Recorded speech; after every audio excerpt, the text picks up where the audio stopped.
옛날, 아주 먼 옛날, 미국 서부에 할아버지와 단둘이 사는 윌리라는 소년이 있었습니다. 할아버지는 감자 농사를 지으며 윌리를 보살폈고, 윌리와 나이가 같은 번개라는 이름의 커다란 암캐가 있었습니다. 할아버지는 평소에도 늘 부지런하시고 장난도 많으셨는데, 하루는 무슨 이유에서인지 아침이 되어도 침대에서 일어나시지 않았습니다. 할아버지, 그만 일어나세요. 어서요. 장난 그만 치시고요. 그러나 할아버지는 움직임도 대답도 없으셨습니다. 윌리는 1km를 달려 스미스 의사 선생님을 모시고 왔습니다. 곧이어 선생님은 진찰을 하시더니 할아버지는 지금 아프신 데가 없단다. 그런데 뭔가 마음의 병이 있으신 것 같구나.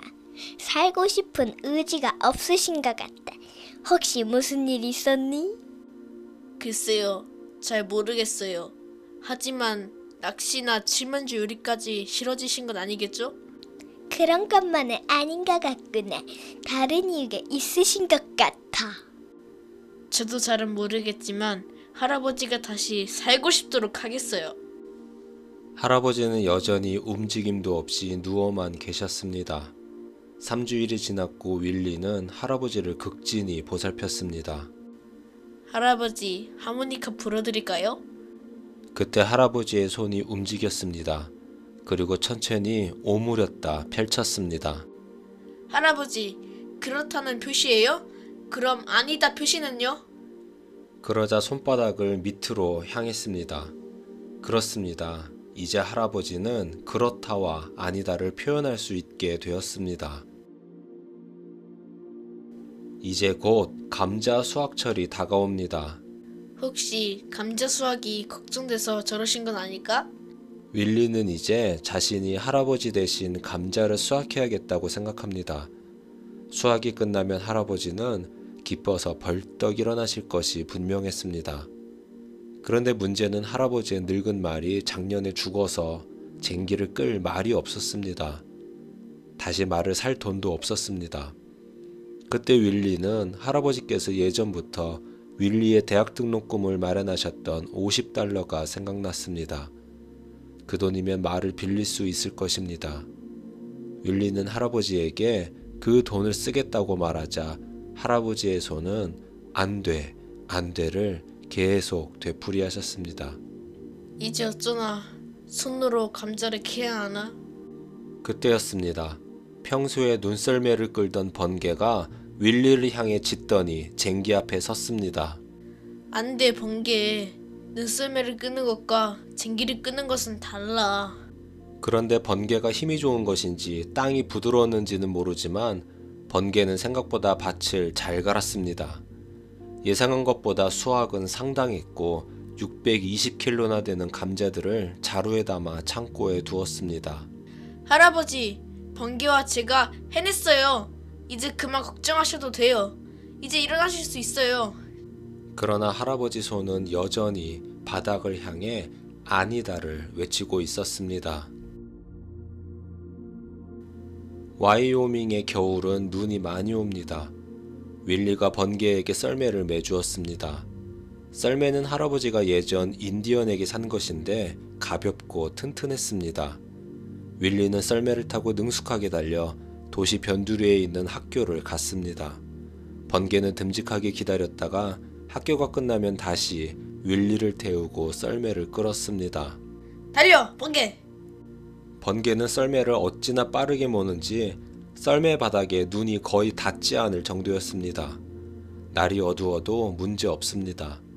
번개는 눈을 감고도 이 도시를 번개처럼 달릴 수 있었습니다.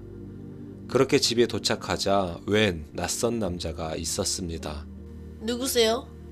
나는 와이오밍 공무원 스나이더라고 한다. 저 노인은 말을 못하느냐? 간단한 대답만 손으로 할 수 있으세요. 그럼 용건만 말하지. 너희는 지금 농장에 대한 세금을 계속 내지 않았다. 만약 계속 돈을 내지 않는다면 그럴 리가 없어요. 우리는 계속 청구서를 보냈다. 그때 윌리는 그동안 할아버지가 편지 같은 것을 금고에 넣었던 것이 생각났습니다. 금고를 열자 그곳에는 수많은 편지들이 쏟아졌습니다. 마지막 편지를 펼치자 이렇게 적혀 있었습니다. 만약 돈을 지불하지 않으면 너희는 이 농장을 빼앗기게 될 거다. 말도 안 돼요. 그럴 수 없어요. 하지만 우리는 그럴 수 있지. 그렇습니다.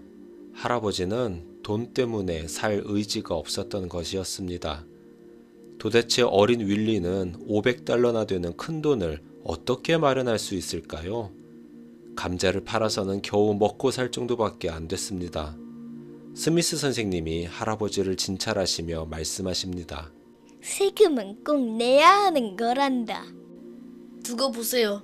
전 반드시 500달러를 구하고 말 거예요. 윌리는 그날 오후 은행에 가서 은행장 포스터 씨를 만났습니다. 사정을 들은 포스터 씨는 농장을 팔아서 세금을 내거라. 그 외엔 방법이 없단다. 말도 안 돼요. 전 더 열심히 감자를 수확해서 돈을 갚을 수 있어요. 은행은 돈을 빌려줄 수 있지만 감자를 캐서 어떻게 500달러를 갚을 수 있겠니? 절망하며 은행을 나왔을 때 윌리는 한 가게에 붙어있는 광고지를 보았습니다. 윌리는 광고지에서 눈을 뗄 수가 없었습니다. 그것은 갯썰매 경주 광고였는데 상금이 정확히 500달러였기 때문입니다.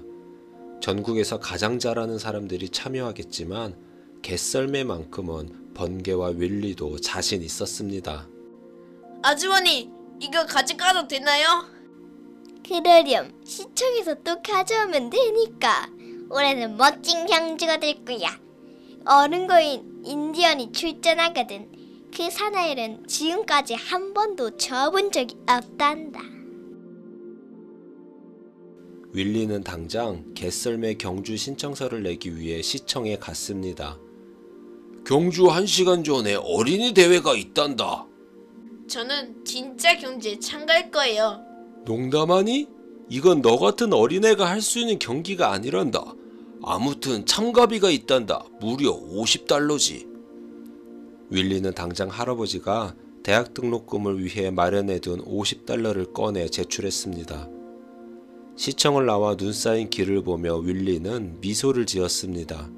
심지어 경주 구간 중 8km는 윌리가 번개와 매일 달리던 길이었습니다.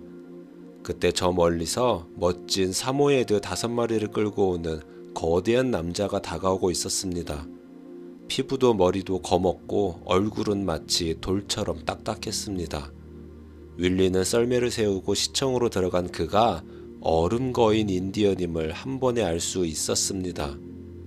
그가 이번 경주에서 참가한다는 소문은 온 마을에 금방 퍼졌습니다. 그러나 그는 백인들과 절대 대화를 하지 않는다고 합니다. 자신의 부족이 백인들로부터 부당하게 땅을 빼앗겼기 때문입니다. 그래서 얼음거인은 빼앗긴 땅을 다시 되사기 위해 갯썰매 경주를 참가하는 것이었습니다. 경주는 토요일 아침 10시였습니다.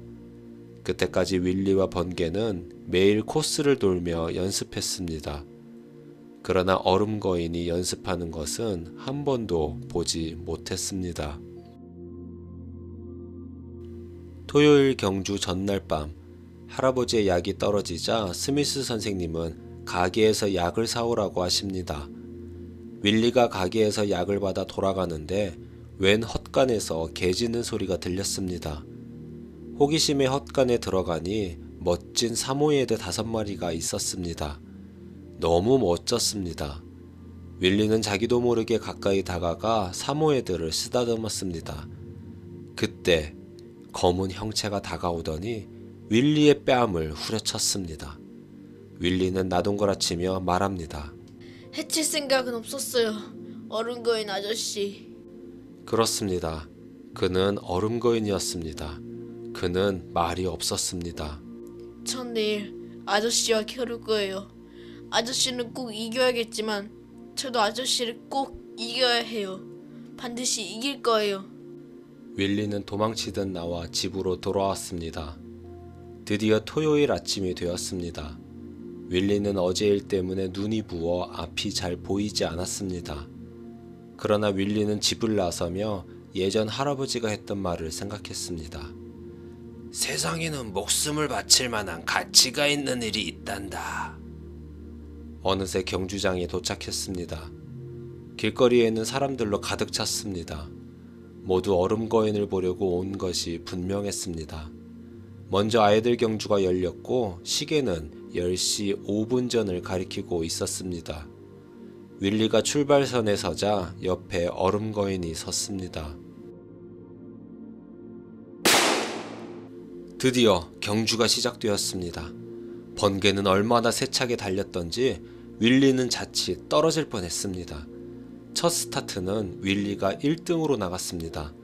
얼음 거인은 거의 꼴찌로 출발했습니다. 번개는 연습 때보다 유난히 더 빨랐습니다. 달려 번개! 달려! 사람들은 윌리의 질주를 보고도 믿지 못했습니다. 윌리는 심지어 코너를 돌 때도 속도를 줄이지 않았습니다. 그 모습은 정말 경이로웠습니다. 얼음 거인은 아직 뒤에 있었으나 점점 속도를 냈습니다. 이제 곧 직선거리가 나왔고 할아버지 집이 보이기 시작했습니다. 번개는 더 힘껏 속도를 냈습니다. 그러나 얼음 거인도 점점 하나둘 따돌리기 시작했고 네 번째, 세 번째, 그리고 순식간에 윌리의 뒤를 쫓고 있었습니다. 윌리는 뒤도 보지 않고 달리다 순간 어깨너머로 얼음 거인이 등 뒤까지 쫓아왔음을 보았습니다. 윌리는 한 번도 뒤를 보지 않은 것이 후회가 됐습니다. 힘내 번개! 더 힘내! 이제 얼음 거인과 윌리는 서로 앞서거니 뒤서거니를 했습니다. 번개는 다시 힘을 냈고 다시 선두가 됐습니다. 이제 결승점이 30m밖에 남지 않았습니다. 그런데 갑자기 번개가 심장이 터져서 그 자리에서 죽고 말았습니다. 결승점 코앞에서 번개는 고통도 없이 쓰러졌고 그 위에 눈이 쌓이기 시작했습니다. 사람들은 쥐죽은 듯 조용해졌습니다.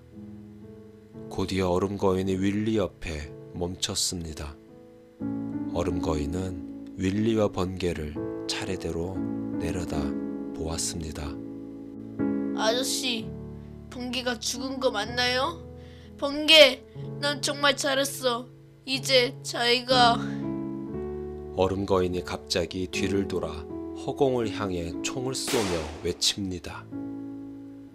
이 선을 넘는 사람은 누구든 내가 쏘아버리겠다.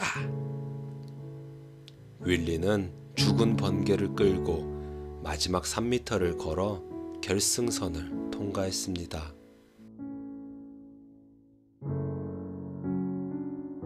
데디스 리딩 북대리였습니다.